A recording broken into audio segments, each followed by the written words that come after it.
Hallelujah, सबको जय मसीह की, प्रेज़ द लॉर्ड। मेरा नाम पॉल तारिक खान है और preach of Jesus Christ YouTube channel में आप लोगों का फिर एक बार स्वागत है।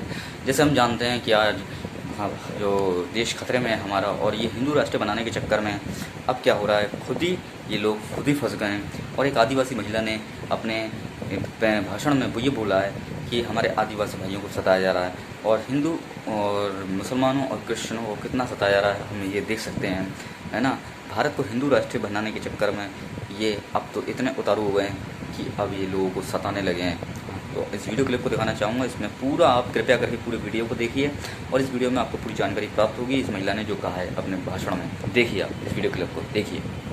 ये वो कौम है जो अपनी मेहनत से खाती है। देखिए ये इसमें कोई पंडा पुजारी नहीं है जो भीख से खाता होगा, ये सब मेहनत करने वाले लोग हैं। इनकी शक्लों से देखिए कितनी मेहनत करते हैं। हिंदू धर्म से क्या दिक्कत है आपको? मुझे हिंदी धर्म कर रही हैं, देखिए मुझे पंडितों भी टारगेट कर रही हैं। पोंगा पंडित तो वो है जो, तो इस वक्त हमारे साथ डॉक्टर हीरा मीणा जी हैं। जैसे हिंदू मुस्लिम सिख ईसाई जैन बौद्ध सबके पास अपना जनगणना कॉलम है, लेकिन हमारे पास कोई जनगणना कॉलम नहीं है। आप लोगों ने अभी तक फॉर्म भरे हैं स्कूल में, कॉलेज में या सर्विस का फॉर्म, तो फॉर्म भरने के साथ आपकी पूरी आइडेंटिटी उसमें ली जाती है और उसके साथ आपका रिलीजन पूछा जाता है। तो आपने कभी आदिवासी कॉलम देखा उसमें?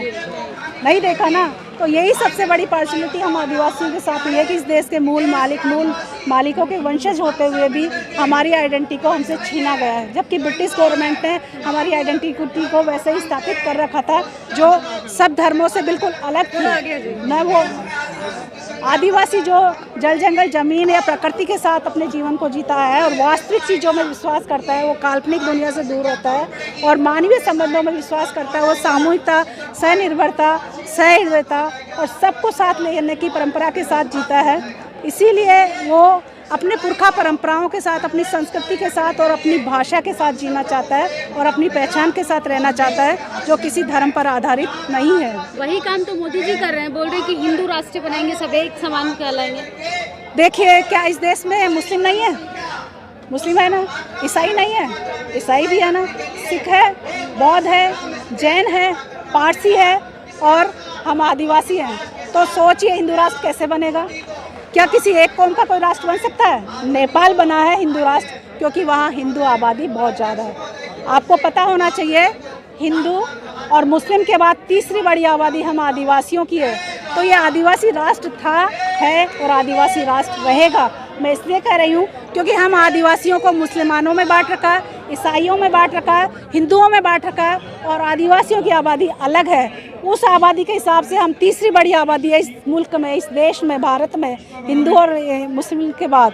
तो सोचिए जब ईसाई धर्म के आदिवासी या मुस्लिम धर्म के आदिवासी या हिंदू धर्म के आदिवासी एकजुट हो जाएंगे तो पहली आबादी होगी आदिवासियों की। इसीलिए मोदी जी और आरएसएस डरे हुए हैं। वो बार बार में क्यों कहते हैं हिंदू राष्ट्र, हिंदू राष्ट्र?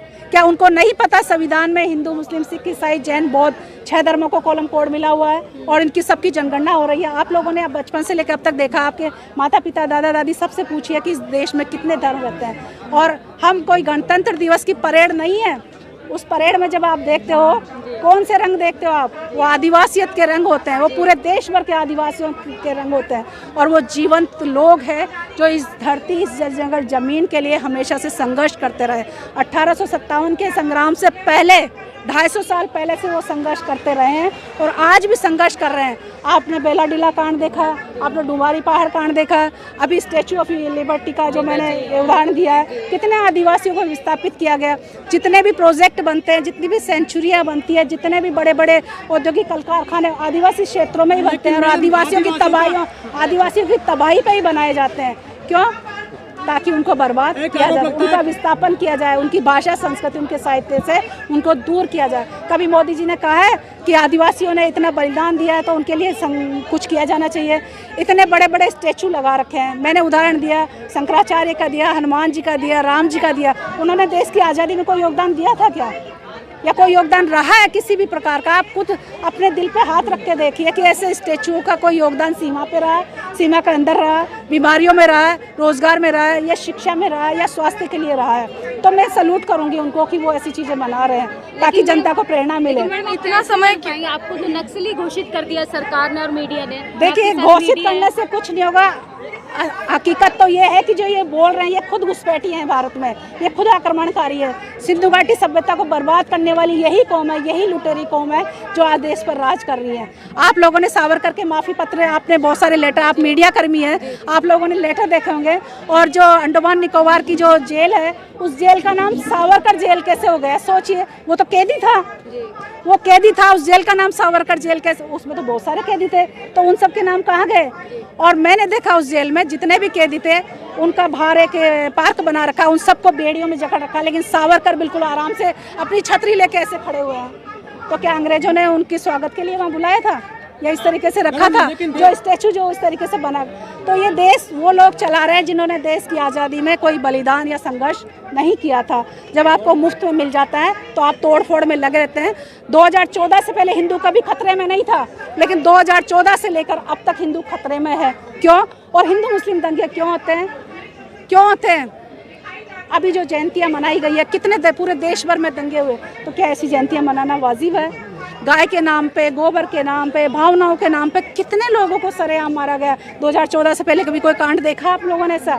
आप तो मीडिया कर्मी हैं, आप तो रूबरू हैं, आप तो जाके वहाँ रिपोर्टिंग करते हैं एट ए स्पॉट पे, तो आप लोगों से बेहतर कौन जा सकता है? जितने अपराध हो रहे हैं, आप लोगों ने देखा कोरोना के बाद 2 साल पहले दिल्ली में दंगे हुए थे, उज्ज्वला गैस सिलेंडर लगा लगा के दिल्ली को उड़ाया गया था, तब ये मोदी जी कहाँ चले गए थे, ये प्रशासन कहाँ चला गया था?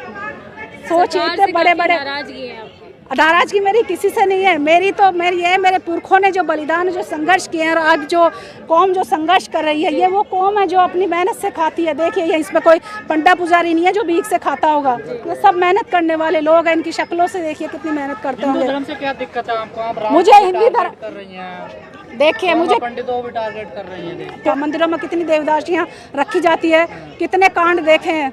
और आज भी जो साधु संत है वो कितने कांड, आप मीडिया वाले हैं, आप लोगों को तो अच्छे। राम रहीम तो बड़ा संस्कारी है ना, आसाराम भी संस्कारी था, वो भी राम के भजन गाता है, आपको संस्कार देता है, लेकिन वो कितने लोगों का जीवन बर्बाद किया, और बर्बाद करके उन लोगों को मार काट के कैसे गायब कर देते हैं वो लोग। आज जेलों में क्यों है? राम रहीम कैसे छूट गया? क्यों जेल में गया था? ये संस्कारी लोग ही तो हैं जो पूरे समाज को अफीम चटाकर खुद उनका शोषण कर रहे हैं, और ये राजनेता उनको पाल कर रखते हैं ताकि उनका वोट बैंक तैयार रहे हमेशा। एक आखिरी बात, हमारे दर्शकों को क्या कहना चाहिए? मैं यही कहना चाहूँगी, आप चाहे किसी भी धर्म, किसी भी जाति, किसी भी कौम के हों, ये राष्ट्र हम सबका है, और सभी धर्मों को समान जो मौलिक अधिकार मिले हुए हैं, जो समान स्वतंत्रता मिली है, वो संविधान ने सबको दी है।